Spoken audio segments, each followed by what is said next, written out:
나부터 시작해갖고 이제 전부 다 그러면 안 되지 이래갖고 그 당시에 더민주 국회의원들이 다 같이 요구한 거야. 좌익 교수가 국정원 직원으로 벌 받았다는 서류 하나만 내놔라. 그래서 서류를 계속 집요하게 한 달을 요구했네. 2달을 11월까지. 그래서 처벌하지 않았다는 거 알게 돼. 그래서 국정원 원장을 위증죄로 고소하겠다 그러니까 남자 좌익 교수를 가져가세요 이렇게 내놓은 거야. 그래서 그 남자 좌익 교수가 유죄 판결 받은 거지. 신경민 의원이 오빠죠. 그때 박지원이 나한테 전화하잖아. 그 신경민 의원은 간사였고 실제로는 자기가 열심히 싸운 건데 왜 자기는 칭찬 안 해주냐고. 고맙다. 내가 고맙게 생각하는데 그건 고마운 건 고마운 거고 좌우지간 박지원 정신 틀렸다. 생방송으로.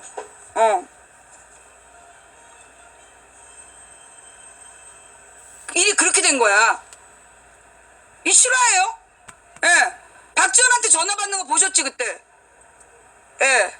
생방송으로 내가 박지원이랑 통화를 했어. 막 박지원이 억울해가지고 자기가 국정원한테 막 물고 늘어진 건데 그리고 신경민 의원은 간사라서 발표한 건데 왜 자기가 잘했다는 얘기를 안 하냐고 막 섭섭해 하더라고. 내가 진짜 고맙다. 그거 고맙긴 고마운데 그러나 박지원식으로 정치하면 안 된다. 내가 개인적으로 어떤 은혜를 받았다고 그래가지고 봐주고 그러질 못해.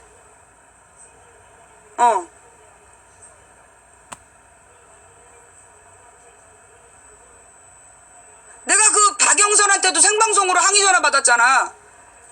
그때가 박원순 시장 선거 때. 박 시장 아니야. 생방송으로 항의 받은 건 12년 전당대회 때. 12년 전당대회 때 박영선 전화해서 막 나한테 소리 지르고 울었잖아.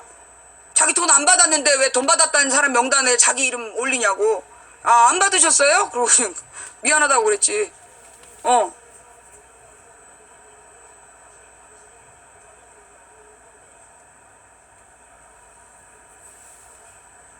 좌우지간 내가 그런 사람이야.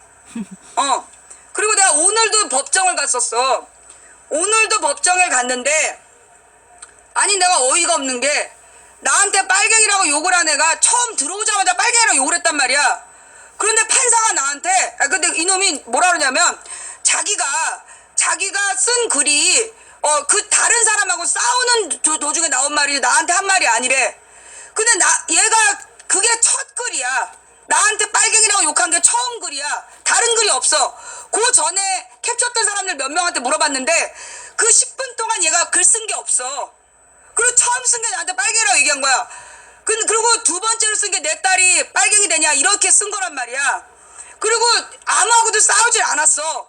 근데 판사가 뭐라 그러냐면 이 사람이 그 전에 쓴 글을 찾아오라는 거야. 쓴 글이 없는데 내가 어떻게 찾아내. 그걸 입증 못하면 무죄라는 거야. 그래서 어쩔 수 없이 내가 항소하려고. 웬만하면 내가 1심에서 끝내는데 얘는 3심까지 가야 되겠어. 판사가 딱 일베스러워. 그 말도 안 되는 변명을 다 들어주면서 아니 그때 방송이 국정원으로부터 내 딸이 빨갱이란 욕을 들어서 그걸 해명하는 방송에다 설명하는데 말하지 말라는 거야. 쓸데없는 얘기라고. 지난번 재판 때 나한테 쓸데없는 얘기라고 말하지 말래. 그러면서 이 사람이 채팅 딱 하나를 갖고 처벌할 수 없으니까 그 채팅 전으로 가져오래. 근데 전에는 쓴 게 없어. 그래서 그 뒷부분에 이놈이 나한테 욕을 하고 내 딸 욕한 걸 딱 채팅을 해서 갖다 줬단 말이야. 그리고 강철당했어. 그런데 앞부분에 이 사람이 다른 사람이랑 싸웠다는 걸 내가 어떻게 입증을 하냐고. 글을 안 썼는데 그놈이.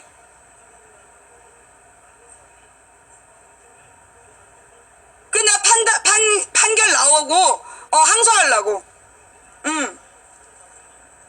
판결 나온 다음에 항소해서 고등법원 또 가지 뭐. 서울구치소까지. 서울 고등법원에 가서 아니면 뭐 저기 3심제도로 하든가. 그러면서 내가 돈에 환장해가지고 내가 돈에 환장해서 돈 뜯어달라고 자기를 고발했다고 그러고 주장하는 거야.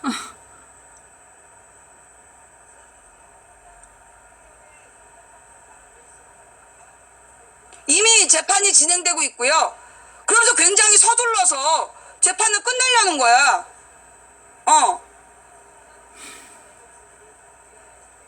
판결을 보겠어. 아니 글을 쓴 게 그게 처음인데 그 전에 글을 나더러 입증을 하래. 아니 이게 거짓말을 하고 있는 건데 내가 그게 거짓말을 어떻게 입증하냐고. 그 앞에 글 쓴 내용이 없어. 처음에 오자마자 긴 말로 나한테 욕설을 했어. 그래서 이거 재판 끝나고 나면 보니까 찾아보니까 다른 날도 들어와서 나한테 욕을 했더라고. 그래서 다른 민사 또 다시 들어가게. 다른 민사 또 다시 들어가게. 그리고 항소하고 3심까지 가보게. 좌우지간 지금 이 판사가 굉장히 부당하게 그 재판을 진행하고 그 말도 안 되는 변명을 아니 빨갱이 연하라고 쓴 부분 그게 빨갱이 연하에서 하트가 들어가 2년 부분이 그 당시 채팅 정책이 그랬어. 2년아 쓰면 2년이 하트로 나와요. 그래서 그걸 아프리카에서 입증까지 해줬어. 근데 못 믿겠다는 거야. 그러면서 무슨 저기 지가 쓴 하트로 뭔 소리 했는지 하트가 나오는 동영상을 내고 그걸로 자기 변명을 삼고 있는데 그걸 인정을 하는 거야.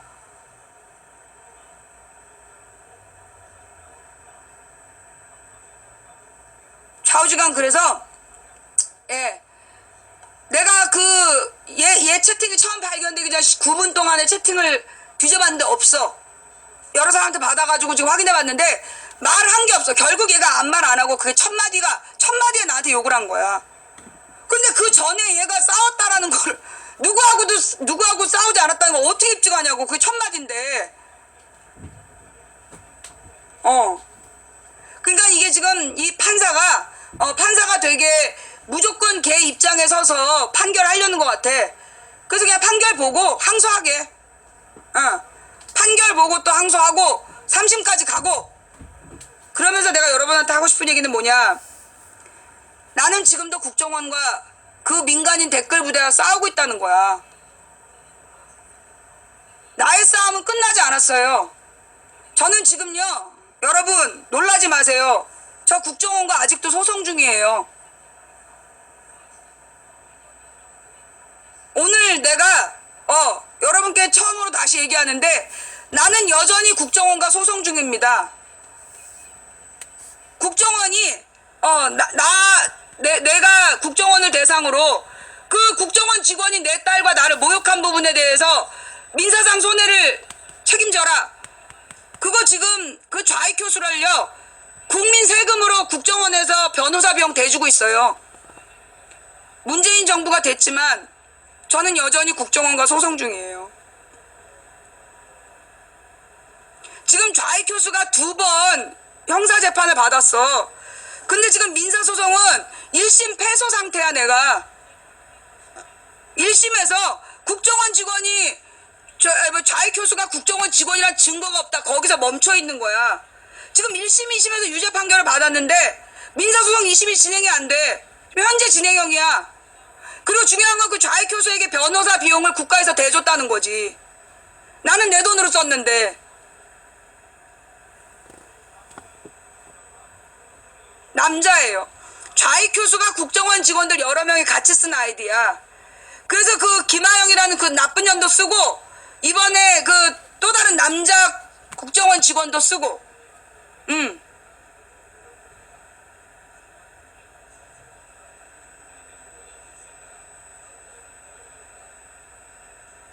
어이가 없죠? 나 소송비 1억씩 들어. 점점 소송비가 늘어나서 이제 1억이야.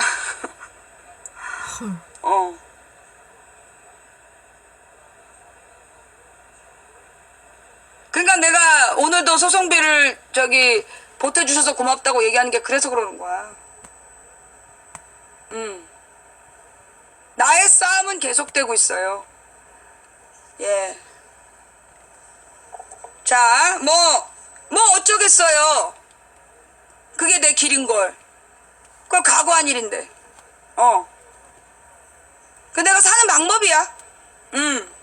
자, 그래서 오늘도 내가 재판에 갔다 왔다. 예. 이 판결을 내게 불리하게 내린다면 나는 또 항소할 거고, 그리고 지금 조사하는 과정에서 걔가 다른 날 들어와서 나한테 욕한 게 또 발견이 됐어. 그 부분으로 다시 민사 들어가고, 예, 그렇게 할 생각이에요. 뭐, 어떻게 되는지 끝까지 가봐야지.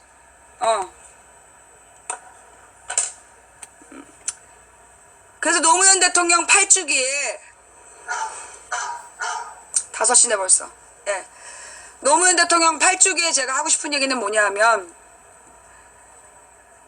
노무현 대통령을 지켜야 된다라고 얘기했던 사람들, 실제로 노무현 대통령이 진짜 고독했던 때 그들은 가만히 있었어. 그리고 노무현 대통령이 죽음으로 만들어낸 2009년에 노무현 대통령의 죽음 이후 2010년에 국민참여당 만들어가지고 노무현 대통령의 죽음을 팔아서 한 자리씩 차지하려고 5만 추태를 다 부렸어요.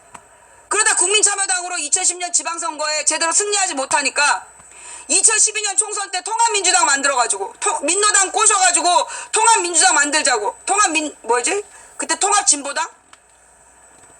그래서 2012년 총선 말아먹었어. 내가 그 사람들 때문에 내가 솔직히 봉하마을을 가고 싶지가 않아.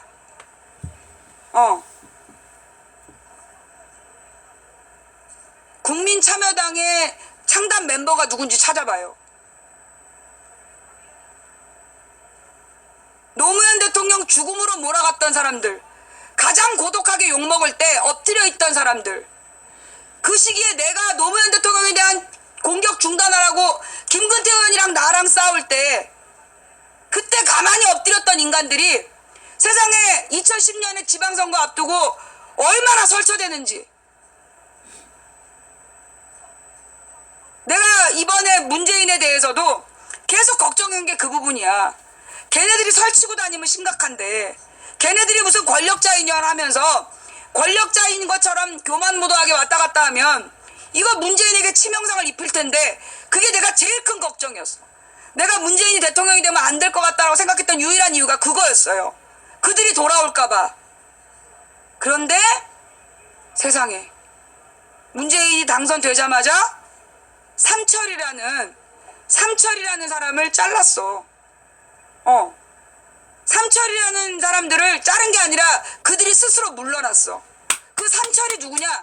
실제로 노무현 대통령 때부터 문재인이랑 한 팀으로 노무현을 진짜 지켰던 실무자들이야.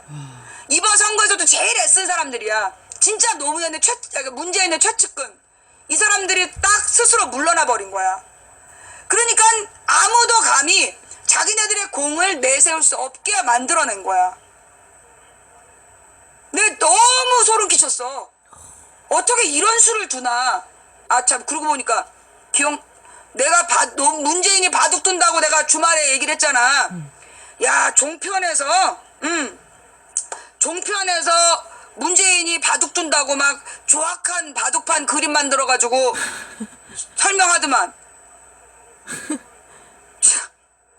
바둑판이 장기판도 아니고 장기판에서 바둑 두는 그림인데 또 한 번만 그려봐 너네. 뒤질 줄 알아?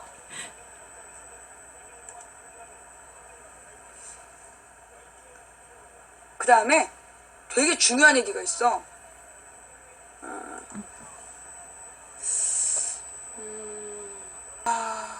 이게 정쇼에 뭐가 나왔냐면 이거 같다. 예, 요거 한번 같이 여러분 잠깐만요. 없어. 굽히지 않는, 결코 굴복하지 않는 깨끗한 영혼을 가지고 이 정치판에서 살아남는 증거를 여러분들에게 보여줌으로 해서 국민 여러분의 위대한 선택으로 대한민국의 새 정부를 운영할 영광스러운 하고 싶은 얘기 한마디 하겠습니다. 야, 기분 좋다. 야, 기분 좋다. 오랜만에 듣는 목소리네요. 앞서 전해드린 대로 8년 전 오늘 세상을 떠난 고 노무현 전 대통령의 8주기 추도식, 오늘 오후 2시에 봉하마을에서 거행이 됩니다. 역대 최대 인파가 모일 것으로 예상이 되고 또 문재인 대통령도 참석을 할 걸로 전해지죠. 이분을 좀 만나보겠습니다. 노 전 대통령과는 대선 후보 때부터 그 마지막 봉하마을에까지 함께 하면서 마지막 비서관이란 별칭을 얻었고요. 이후에는 대표적인 친문 인사로 이번 대선에서도 문재인 대통령을 그림자 수행한 분, 더불어민주당 김경수 의원 연결이 되어 있습니다. 김경수 의원님 안녕하세요. 네, 안녕하세요. 오랜만입니다. 오랜만입니다. 지금 봉화에 계시는 거죠? 예, 예. 예, 지금 이제 2시니까 아직은 뭐 시간이 좀 남았는데 현장 분위기가 어떻습니까? 어제, 지난 주말부터 아마 사람들이 좀 많이 다녀갔다고 그러고요. 예. 저도 이제 어제 오후에 봉화로 왔는데, 사람들이 뭐 추도식 전날인데도 평소보다는 훨씬 많은 분들이 다녀가고 계시더라고요. 그래요. 평소, 그러니까 매년 참석을 하셨는데, 네. 예년하고 올해하고 확실히 좀 다른 지점이 있을까요? 아무래도 좀 참석하시는 분들의 마음가짐도 좀 다른 것 같고요. 그 다음에 표정들을 보면 그전에는 좀 비장함, 결기 이런 느낌들이 좀 있었는데 그렇죠. 올해는 다들 좀 편안한 표정들이신 것 같아요. 편안한 네. 표정들. 예. 아무래도 이제 뭔가 좀 숙제 하나 해결했다 뭐 이런 느낌도 드는 것 같고요. 아무래도 노 전 대통령의 비서실장인 문재인 대통령 당선이 얼마 전이기 때문에 이제 그 분위기가 네. 좀 이어지는 그런 느낌이 예. 있는 거네요. 최대 인파가 예상된다. 뭐 25,000, 3만 얘기 나오던데 정말 그 정도가 될까요? 이게 평일인데? 이런 부분은 별로 안 중요한 부분이고 이전에도 비서관 얘기가 현장에 나와. 보통 한 5, 6천 명 정도는 총무 비서관 그 추도식에 부분을 집중해서 참석하시고요. 들으세요. 예. 그날 연 인원으로 따지면은 보통 뭐 3만 명에서 5만 명 정도 다녀가는 경우가 많았는데 오늘은 작년에도요. 김경수랑 10만 명 가까이 부산의 그 들어가고요. 5인방은 추도식 하는 추미애가 당대표 되면 안 된다 그랬어. 조금 예측이 잘 안 돼서 예. 준비를 하는데 조금 어려움을 겪고 있는 것 같더라고요. 아무래도 그때 문 대통령도 참석을 하실 텐데 예. 경호나 죄송합니다. 아유, 경호나 뭐 여러 가지 문제들 좀 있지 않겠습니까? 그렇죠. 그런 것 때문에 뭐 준비하시느라고 지금부터 벌써 좀 분주하게 움직이고 있고 그러네요. 그래. 문재인 대통령이 비서실장이었다면 이제 김경수 의원은 비서관으로 곁을 쭉 지켜온 분인데 뭐 매년 맞는 추도식입니다만 오늘 아침 개인적인 소감, 느낌 어떠세요? 제가 작년 총선 이제 치르고 그 다음날 대통령님께 이제 인사드리면서 작은 숙제 하나 해결하고 왔습니다. 그렇게 말씀을 드렸는데요. 예. 오늘은 그것보다는 좀 더 큰 숙제 하나 해결하고 왔다고 말씀을 드릴 수 있을 것 같고요. 예. 근데, 그동안에는 좀 이렇게, 이 응어리 같은 게 아무래도 많지 않겠습니까? 대통령님을 그렇게 떠나보낸 분들이 저를 포함해서요. 그래서 그런 응어리가 좀 이제 조금씩 풀리고, 이제는 응어리를 푸는 그런 관점이 아니고, 예. 대통령님이 좀 없다 이런 꿈을 이제 우리가 다시 좀 새롭게 시작해서 그 꿈을 이루어 나가는 그런 좀 계기로서의 추도식 뭐 그런 자리가 됐으면 좋겠다 그런 생각입니다. 나는 오늘 문재인 대통령이 현직 대통령으로서는 오늘이 마지막이다라고 얘기한 이유를 지금 딱 깨달았어. 오늘 그 문재인 대통령이 거기 그 노무현 대통령 추도식에 가서 현직 대통령으로서는 오늘이 마지막이다. 그리고 성공한 대통령이 돼서 돌아오겠다. 그 말의 의미가 지금 딱 떠올랐어. 오늘 방송 여기까지 하고 나니까 이거구나. 무슨 얘기냐? 노무현 재단이 문재인 정권의 실세가 되게 하지 않겠다는 거야. 내가 볼 때는 오늘 이 노무현 재단의 그러니까 그 노무현 대통령 추도식에 오늘 현직 대통령으로 마지막으로 오겠다라는 말의 의미는 사실 그 노무현 재단을 중심으로 해서 나 감옥 가게 했던 사람도 옛날에 노무현 재단에 걸치고 있던 인간이야. 그런 인간들이 문재인 대통령의 이름을 팔아 이상한 짓거리 못하게 나는 선을 그어버린 거란 느낌이 와.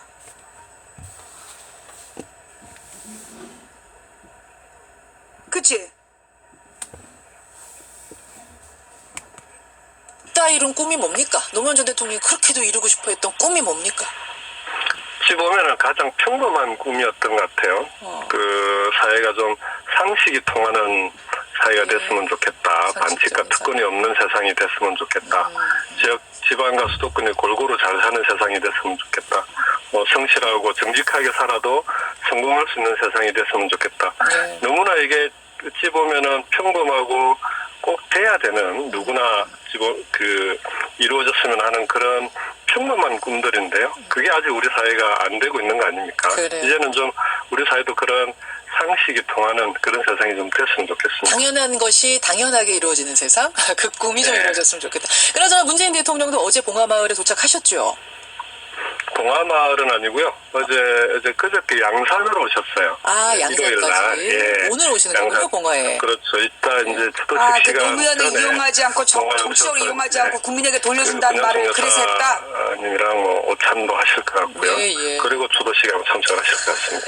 아, 이제 대통령이 돼서 돌아온 비서실장을 보면 친문 패권주의에 노무현 전 대한 대통령이 살아 계셨다면 마타도를 허용하지 하셨을까요? 않겠다. 특별히 무슨 말씀은 안 하셨을 것 같고요. 고생도 했고 또 앞으로 좀 잘했으면 좋겠고 또 대통령을 직접 해보셨으니까 예. 그 길이 얼마나 힘들고 어려운 길인지 아시지 않겠습니까? 그렇죠, 그렇죠. 그래서 뭐 어깨를 좀 토닥토닥 해주시지 않았을까 그런 생각이 듭니다. 말 없이 토닥토닥. 네. 그냥 마냥 아유 잘했다 축하한다 이게 아니라는 말씀이네. 고생길이란 걸 아니까.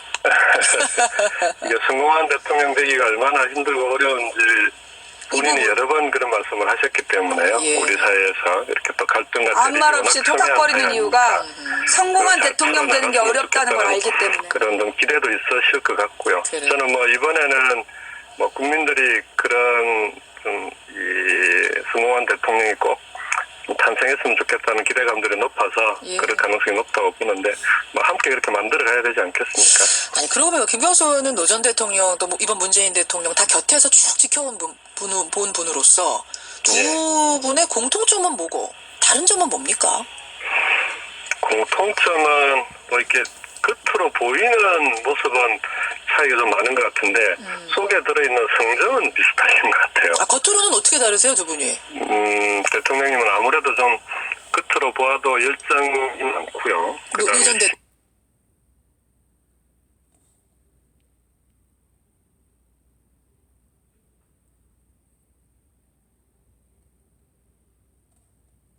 훨씬 좀 그렇죠. 누가 봐도 그리고 좀 젠틀하고 점잖다는 그런 평이신데 그 모습은 그렇게 다른데 속에 들어있는 심지라고 하나요? 예. 이게 이제 어려운 상황들을 만나거나 했을 때 보면은 두 분이 대처하는 방식이 거의 비슷한 것 같아요. 그러니까 어려울수록 원칙으로 돌아가라. 그리고 위기가 닥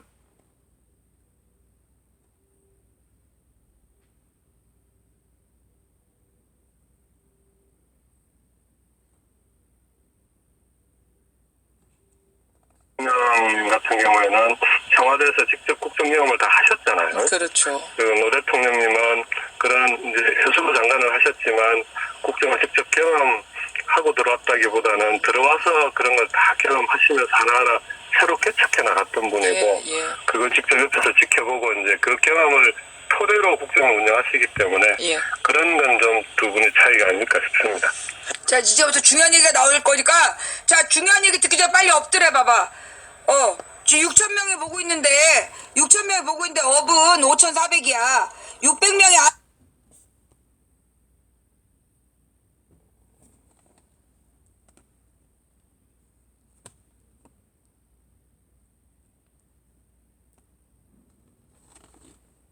네. 저는 뭐, 제가 총선 때 우리 지역 국민들, 김해 시민들한테 한 약속도 있고요. 지금은 제도가 청와대로 들어가려면 국회의원 겸직이 안 되기 때문에 그렇죠. 연직을 내놓고 가야 되는데 그건 좀 뭐 시민들에 대한 도리가 아니라고 생각합니다. 그리고 그래서. 또 청와대에는 저보다 훌륭한 분들이 또 옆에서 잘 보좌해 주실 거라고 믿고요. 국회가 당에서 해야 될 일도 많지 않겠습니까? 예. 그래서 안 들어가는 것으로. 지난 2주간의 그 행보 중에 가장 파격적이었다라는 평가가 나오는 게 바로 인선인데, 네. 저는 이것도 하나 여쭙고 싶네요. 이런 인선은 오래전부터 인물 하나하나를 이 자리 저 자리에 배치해보면서 구상을 하시던 건가요? 아니면 당선 후에 내려진 결단입니까? 저도 그게 좀 궁금했었는데요. 예. 국민들이 좀 파격이라고 생각했던 그런 인사 하신 다음에 여쭤보면, 예.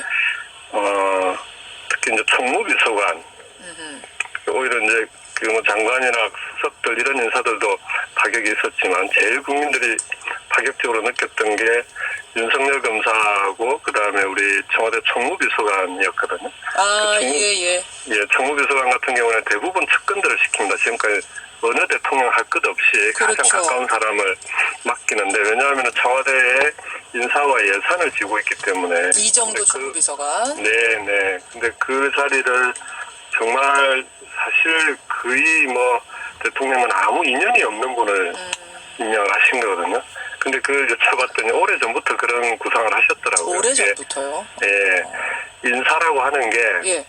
측근을 앉히게 되면 가까운 사람을 앉혀놓으면 예. 그 사람이 친소관계도 있고 호불호가 있지 않겠습니까? 그래서 그렇죠. 아무리 공정하게 하더라도 인사에서 떨어진 사람 같은 경우에는 그 공정성을 의심할 수밖에 없다. 그래서 공직자들 중에서 공명정대한 공직생활을 해오신 분이 예. 그 역할을 맡으면 그런 오해를 이제 불식시킬 수 있는 거 아니냐. 그런 좀 나름대로 구상을 해오시면서 사람까지 물색을 하셨더라고요. 그래요. 아니, 사실은 그 자리에는 최측근, 그 중에서도 이른바 이제 삼철이라고 하는 그분들 중에 하나 정도가 들어가지 않겠는가라고 네, 예상들이 다들 그렇게 했어요. 예상했죠. 총무비서관은 이제 보통 그런 분들이 하셨으니까. 맞습니다. 예. 근데 그럼 애초부터 그분들은 제외해놓고 오히려 다른 데서 모시고 가야겠구나라는 생각을 하셨단 말씀이세요?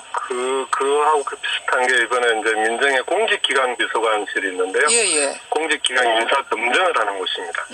그런데 그 공직기강 비서관도 캠프와는 아무런 인연이 없는 감사원에 재직 중인 공무원을 임명을 하셨거든요. 그래요. 예. 예.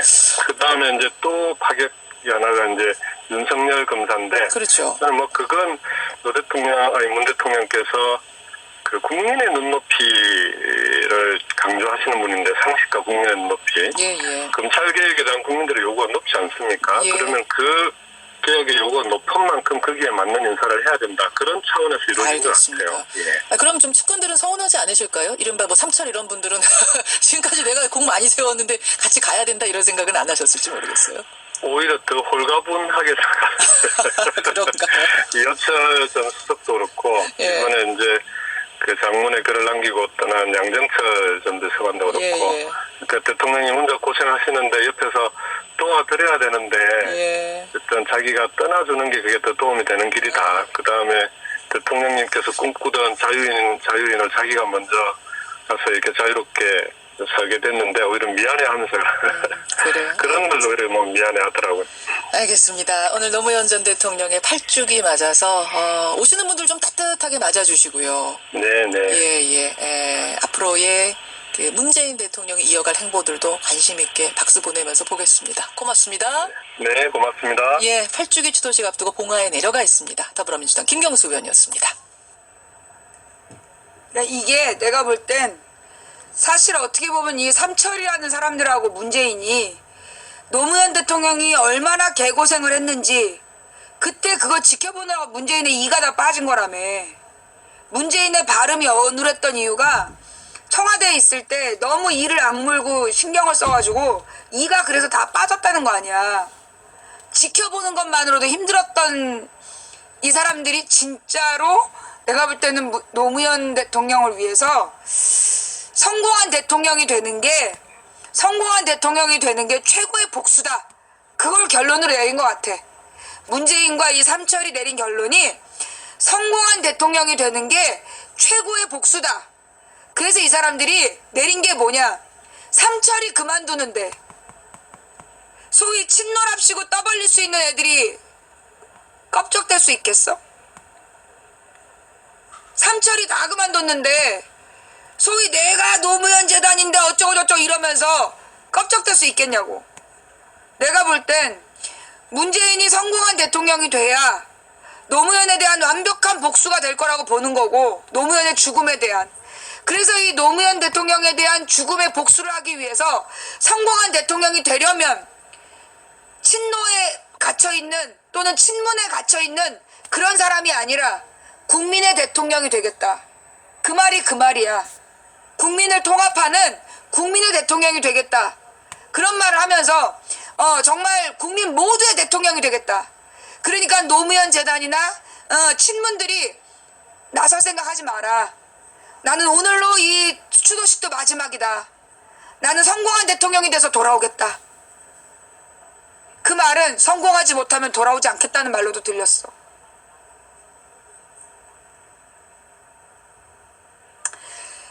어쨌거나 노무현 대통령 8주기를 맞이해서 여기까지가 제가 느꼈던 부분이고요. 자, 지금 심각한 문제는 뭐냐 하면 이명박과 문재인의 전쟁이 시작됐다는 거야. 그러니까 5.18 기념식을 통해서 5.18 기념사를 통해서 전두환과 문재인의 전쟁이 시작된 거야. 발포 책임자를 찾겠다. 5.18 기념사에서 헬기 사격을 비롯해서 발포 책임자를 찾겠다. 그 헬기 사격은 사실은 이게 새로운 증거예요. 새로운 증거가 나왔기 때문에 그 새로운 증거에 대해서 일사부재리 한 번 그 재판이 끝난 문제를 다시 처벌할 수 없어. 그러나 헬기 사격 부분은 지금 지난번에 심리받지 않은 부분이야. 그래서 헬기 사격을 비롯해서 발포 책임자는 누구도 처벌받지 않았어. 그러니까 발포 책임자를 비롯해서 헬기 사격에 대한 책임자를 묻겠다. 그 얘기는 지금 전두환 일당에게는 전쟁의 시작이야. 그런데다가 지금 4대강을 딱 정면으로 건드리겠다는 거예요. 그러니까 지금 이 종편이나 이 인터넷 흐름이 하룻밤새 술렁했어. 그래서 여러분 기사를 잘 보면요, 비판적인 기사들이 많이 나왔어. 그래서 그 강경화 외교부 장관 위장 전입 문제에 대해서 시비 거는 거, 그 다음에 김희수 헌법재판소 재판소 소장에 대해서 지명 철회 요구. 그리고 또 있어. 이명박이 직접 정치적 시비거리 만들지 마라. 그죠? 요런 이야기들 일부러 나온 거다. 그래서 지금 이제 진짜 전쟁이 시작된 거야. 특히나 그리고 또 하나 뭐가 나왔냐면 4대강 문제에 대해서 댓글이 나오는데, 4대강 문제에 대해서는 안희정과 송영길도 책임져야 된다. 안희정, 송영길이 지방자치단체장이면서 그 4대강을 막지 못했기 때문에 둘이 공동 책임을 져야 된다 이러는 거야. 그러면서 지금 그 온갖 집단이 총궐기를 하고 있어. 그쪽에 막 응축되고 있는 거야. 훅 모이고 있어. 그리고 이제 상대적으로 오늘 그 박근혜 재판에는 뭐 박사모가 1000명이 모인다고 집회 신고를 했대요. 40명밖에 안 모였다는 거야. 그럼 이게 무슨 얘기냐? 실제로 전두환 쪽으로 줄 서고 이명박 쪽으로 줄 섰다는 얘기야. 박사모가 오늘 40명밖에 안 왔다는 얘기는 이제 그 박근혜 전두환이 이제 세력 다툼을 하다 박근혜는 완전히 버려진 거고, 지금 전두환하고 이명박이 문재인하고 싸움을 시작했다는 얘기야. 자, 일단 오늘 전직 대통령들 이야기를 한번 보고 넘어갈게요. 행간 시사평론가 김성환 씨 나오셨습니다. 어서 오십시오. 네, 안녕하세요. 근데 공교롭게도 오전에는 박근혜 전 대통령 재판, 오후에는 노무현 전 대통령 추모식. 이게 무슨 역사의 장난인가요? 그러니까요. 참, 그래도 오전에 겹치지 않은 것만 해도 다행일 정도로 공교롭게 그렇게 된 날인데, 오늘 행간도 좀 비슷한 얘기라면서요. 네, 맞습니다. 오늘 전직 대통령의 여러 명이 망치 부인님 문재인 편 아닌가요? 언론인은 정치 권력을 감시하고 비판할 의무가 있어. 나 노무현 대통령 때 노무현 까는 방송 해가지고 별풍선 500개도 못 받았다니까, 1년 동안. 그래도 나는 깠다고. 같은 기준으로 이명박 박근혜를 깐 거야. 문재인도 당연히 까야지. 내가 왜 문재인 편이야? 헛소리들하고 앉아있어. 이름이 국민들의 입길에 오르내릴 것 같습니다. 여러 명이요? 네, 먼저 박근혜 전 대통령이 아주 오래간만에 외출을 하는데요. 53일 만에 구속된 지 법정에서 처음 모습을 드러냅니다. 일단 박근혜 전 대통령. 그런가 하면 이명박 전 대통령도 논란이죠. 문재인 대통령이 4대강 사업 정책감사를 지시하면서 이전 대통령 측이 정치적 시비거리를 만들지 말라 이렇게 지금 반발하고 있습니다. 즉각 반발하고 나섰습니다. 전두환 전 대통령 역시 마찬가지인데요. 나는 광주 사태 씻긴 곳의 재물이었다, 이런 내용의 회고록을 써서 예. 지금 비난을 자초했다는 지적을 받고 있습니다. 그렇죠. 잇따라 여론의 도마에 오른 전직 대통령들, 이 뉴스의 행간을 좀 살펴볼까 합니다. 일단 박근혜 전 대통령 오늘 오전에 법정 선모습이 공개가 되는 거죠. 네, 그렇죠. 잠깐이긴 하지만. 이게 21년 만의 일인데요. 이 전두환 노태우 두 전직 대통령이 21년 전에 서울중앙지법 417호 법정에 서게 됐죠. 지금 누가 나더러 중립이냐라고 묻고 있어요. 여러분, 저는요 중립이 아니에요. 많은 분들이 시사평론가는 중립이어야 된다라고 얘기하시는데요.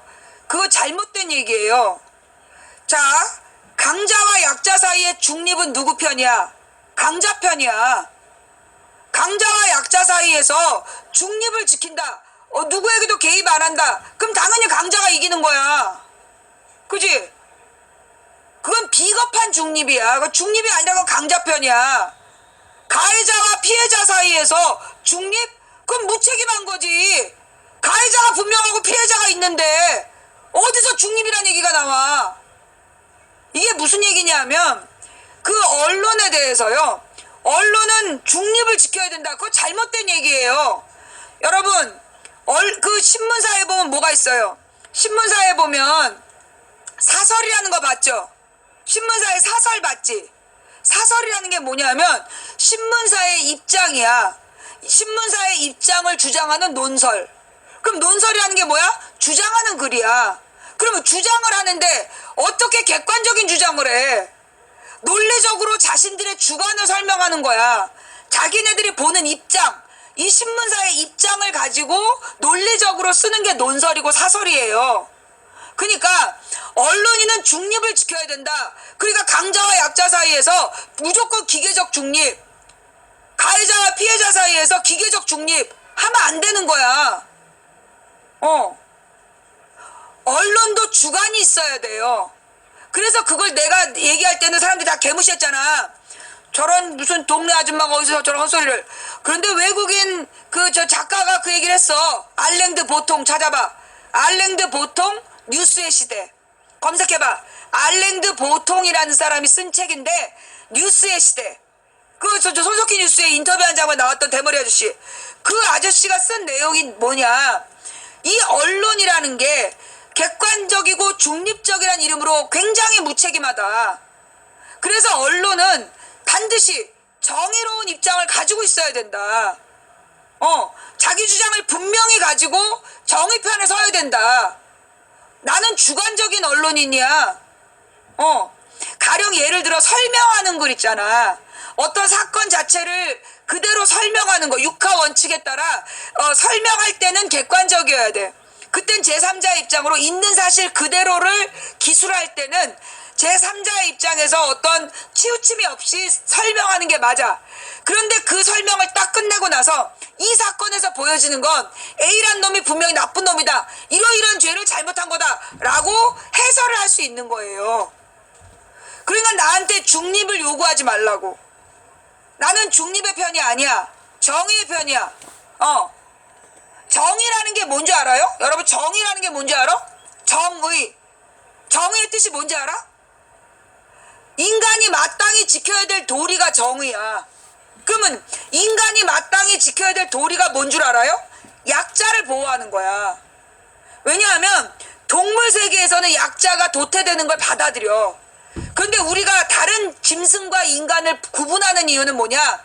인간은 약자를 보호해야 된다는 규칙이 있다는 거야. 왜냐? 우리는 뭐가 없어? 날카로운 발톱도 없고 날개도 없고 독도 없고 그 날카로운 송곳니도 없잖아. 우리는 가진 무기가 없어. 그럼 인간이 가진 유일한 무기가 뭐냐? 공동체의 지혜야. 그러면 인간이 공동체의 지혜를 가지고 살아남으려면 강자가 주도하는 사회는 뭐야? 강자 빼고 다 죽는 거야. 그런데 약자를 보호하는 사회는 약자부터 다 같이 사는 거야. 무슨 얘기인지 알겠어? 공동체의 지혜라는 건 약자들을 보호할 때 그때 이 공동체가 유지되는 거예요. 그래서 모든 종교에서 약자를 보호하라는 내용이 나오는 거야. 무슨 얘기인지 알겠지? 그래서 망치부인은 강자와 약자 사이에 기계적 중립을 거부합니다. 그 무조건 약자 편을 들어야 되는 거예요. 또 가해자와 피해자 사이에 무조건 피해자 편을 들어야 되는 거야. 무슨 얘기인지 알겠어요? 그러면서 왜 나약한 나를 강퇴시키냐? 네가 왜 나약해? 악플 달고 자빠졌으면서. 너는 가해자잖아, 새끼야. 듣던 내용을 계속 듣도록 하겠습니다. 맞습니다. 뭐 군사반란하고 비자금 혐의가 이제 그 당시에 있었는데요. 바로 그 자리에 박정희의 딸 박근혜 전 대통령이 다시 서게 됩니다. 똑같은 법정에. 네. 근데 전두환 노태우 두 전직 대통령은 수의를 입고 수갑과 포승줄을 찬 모습이 한 1분 30초 동안 공개가 됐거든요. 예. 근데 이번 같은 경우에는 아마 더 길게 공개가 될 것이다 이런 얘기도 나옵니다. 그래요? 예. 이 박 전 대통령 역시 언론의 촬영이 일단 허가가 됐습니다. 예. 그렇지만 이 503번 수인 번호를 단 사복을 입고 수갑은 차지 않는 모습으로 아마 공개가 될 것 같습니다. 미결수기 때문에 그런 거죠? 네네, 그렇기도 예. 하고요. 또 재판정 직전까지, 들어가기 직전까지 수갑을 차지만 법정에 들어설 때는 전직 대통령 예우 때문에 수갑은 수갑을 그래서. 일단은 풀어준다고. 저건 전직 대통령에 대한 예우가 아니에요. 그러니까 내가 구속돼 봤잖아. 내가 선임 구속된 유경험자로서 말을 하는데 전직 대통령에 대한 예우로 수갑을 푸는 게 아니야. 법정 바깥에까지는 수갑을 차요. 왜? 도주할까봐. 도주의 우려가 있어서 법정 바깥에서는 수갑을 차고 있는 거야. 근데 법정에 들어갈 때는 죄가 확정될 때까지 무죄 추정의 원칙에 따라 이 사람은 피고이지 유죄 판결을 받은 죄수가 아니야. 그래서 이 수갑을 풀어줘요. 그 나도 저기 법정 들어갈 때는 수갑 다 풀고 들어갔어요. 미결수이기 때문에. 예. 전직 대통령에 대한 예우가 아니라 안 잡혀가봤다는 얘기지. 계속 들읍시다. 사복은 미결수기 때문에 가능한 거고 예, 수갑은 그렇죠. 전직 대통령이기 때문에 예우 차원에서 풀어주는 거고. 네. 그러니까 수의를 입어도 되고 사복을 입어도 되는데 아마 사복을 선택할 것이다. 이런 그렇죠. 얘기가 나오는데요. 화장하고 올림머리도 큰 그것도 관심사더라고요. 뭐 마찬가지로 할 수가 없게 되는 거죠. 그래서 그런데 어떤 머리 표정, 올렸어. 어떤 오늘. 얼굴로 나오게 될지 플라스틱 이것도 핀. 굉장히 큰 관심사 중에 하나입니다. 와, 그러니까 당장 오늘이 아니더라도 요 사이에 정말 전직 대통령 이름이 다 오르내립니다. 네, 맞아요. 다 오르내려요. 박근혜, 이명박, 전두환 특히 이 세 전직 대통령은 안 좋은 이름 쪽으로 이름이 오르내리는데 뭐 이명박 전 대통령도 사실은 마찬가지죠. 굳이 따지자면. 그러니까요. 이 뉴스의 이면 행간에는 뭐가 숨어 있습니까? 첫 번째 인간은 이러려고 대통령이 됐나 자괴감이 들 것이다입니다. 이건 박근혜 전 대통령 말인데 다 해당이 된다는 얘기예요. 다 해당이 되는 얘기죠. 사실은 뭐 과거 일이나 지금 일이나 똑같이 다 해당이 된다고 볼 수 있는데요. 모두 다 417호 법정에서는 신세가 돼버렸으니까요. 그러네요. 박 전 대통령 한때 뭐 세상을 호령했던 대통령인데 이런 모습을 보인다. 이거보다 더 수치스러운 일이 있을까요? 네. 올림머리가 풀리고 포승줄은 풀어준 상태겠지만 재판장한테 머리를 조아리는 것만으로도 전 세계에 그 장면이 중계되는 것만으로도 아마 견디기 어려운 치욕감 같은 걸 느끼지 않을까 싶어요. 대단할 겁니다. 물론 박 전 대통령이 혐의를 인정할 가능성은 거의 제로에 가깝습니다. 오늘 사실은 거기가 관전 포인트거든요. 네, 맞아요. 혐의를 스스로 인정할 거냐. 네. 지금까지 준비 기일만 있었고 변호인들이 부인은 했지만 본인이 직접 부인하는 걸 본 적이 없기 때문에. 네, 맞아요. 예. 그러니까 그동안에도 역시 뭐 이런 혐의, 저런 혐의에 대해서 나는 뭐 그런 적 없다 이렇게 얘기를 했지만 하다못해 정호성 전 비서관을 통해서 최순실에게 국정 자료를 넘겨준 것도 아마 부인할 가능성이 높습니다. 그렇지만 이 차고 넘치는 증거와 증언들을 다 부정하기는 좀 쉽지 않을 것 같습니다. 그러게요. 이명박 전 대통령도 지금 뭐 노심초사하는 분위기인데요. 예. 4대강 정책감사 발표에 정치적 시비거리를 만들지 말라 이렇게 벌써부터 예민한 반응을 보이고 있습니다. 예. 하지만 이것도 역시 어쩌면 올 것이 오고 있는 중인지도 모르는데요. 조만간 방산비리, 자원외교 비리도 타겟이 된다. 그러면 앞날이 어떻게 될지 아마 예측하기는 쉽지 않을 겁니다. 물론 4대강의 감사가 그런 감사 아니다라고 청와대가 선을 긋곤 있지만 네. 감사를 하다 보면 그게 수사가 뭐 될 어떻게 수 있는 될지는 알 수는 거니까 없는 거죠. 이 전 대통령도 지금 조금 불안한 마음으로 바라보고 있을 것 같아요. 두 번째 행간 뭡니까? 두 번째 인간은 스스로 자초한 일이다입니다. 전직 대통령 스스로요? 네, 그렇습니다. 그렇게 보세요. 지금 상황 보십시오. 누가 시켜서 이런 일 겪고 있습니까? 그거 아니거든요. 박근혜 전 대통령 탄핵과 구속 정말 불가피한 일이었을까요? 저는 선택의 갈림길이 굉장히 많았었다고 생각하거든요. 최악의 상황까지는 피하려면 피할 수도 있었다. 그럼요. 애초에 벌어진 일이다 하더라도. 네네. 그러니까 박 전 대통령이 만약에 스스로 물러났다고 한다면 예. 이런 일이 벌어졌을까요? 제가 볼 때는 이렇게 되지는 않았을 것 같거든요. 그렇지만 박 전 대통령은 전혀 다른 길을 선택을 했습니다. 당시 새누리당 의원들까지 얘기했었죠. 호미로 막을 걸 가래로 막는다. 예. 매를 번다. 매를 번다. 그러니까 국정농단 덮는데 급급했잖아요. 예, 예. 사과를 여러 차례 했지만 거짓말로 일관했고요. 검찰 특검 조사 다 거부했고 청와대 압수수색도 거부하면서 결국 이게 탄핵 사유가 됐고 구속까지 되는 처지가 됐습니다. 그러게요. 이명박 정부 4대강 사업은 또 어떻습니까? 이것도 자초한 일이라고도 할 수 있어요. 그러니까 5년 10년 걸려도 모자라는 대역사를 그냥 환경영향평가 건너뛰고 불도저처럼 밀어붙였고 하긴 했는데 굉장히 짧게 했죠. 하나만한 신용. 감사 여러 차례 했지만 역시 마찬가지로 하나만한 감사했다는 지적 받았습니다. 그렇죠. 이 전두환 이순자 회고록도 마찬가지입니다. 5.18 폭동이다. 나도 피해자다 이렇게 주장을 했다가 가만히 있었던 5.18 단체에 불을 질렀습니다. 예. 근데 이렇게 위기를 자초하고서는 왜 가만히 있는 나를 건드려 이렇게 얘기하는 거 이건 좀 역시 또 이상한 거 아닌가 싶습니다. 위기를 자초한 전직 대통령들 마지막 행가는 뭡니까? 마지막 세 번째 행가는 억울한 건 당신들이 아니다입니다. 당신이 누구예요? 뭐 전직 대통령들 지금 억울하다고 하는 사람들? 네, 뭐 여론 도마에 오른 전직 대통령들 모두 나는 평생 조국만 생각했는데 시대복이다 이렇게 반발하고 있는데요. 그렇죠. 정말 그럴까요? 정말 자기들만 억울할까요? 제가 볼 때는 국민들이 훨씬 더 억울하다고 생각합니다. 국민들이요. 부끄러운 전직 대통령을 지도자로 뒀던 국민들. 네. 지금 속이 새까맣게 타들어가고 있는데요. 물론 뭐 정치 보복해서는 안 되죠. 안 절대. 되죠. 그렇지만 드러난 문제를 덮는 건 더더욱 안 된다. 이런 생각이 듭니다. 그래요. 오늘 이 4대강 얘기는 2부에서 4대강을 사계절 내내 보고 계신 분이 계세요. 그 녹조라떼를 직접 마시기도 하신대요. 이분은. 정말요? 무슨 얘기인지 한번 들어보세요. 김성환 씨 수고하셨습니다. 네, 고맙습니다. 오늘 이제 박근혜가 법원에 이제 출두를 했잖아요. 처음으로 50 며칠 만에. 근데 나는 그 올림머리를 보면서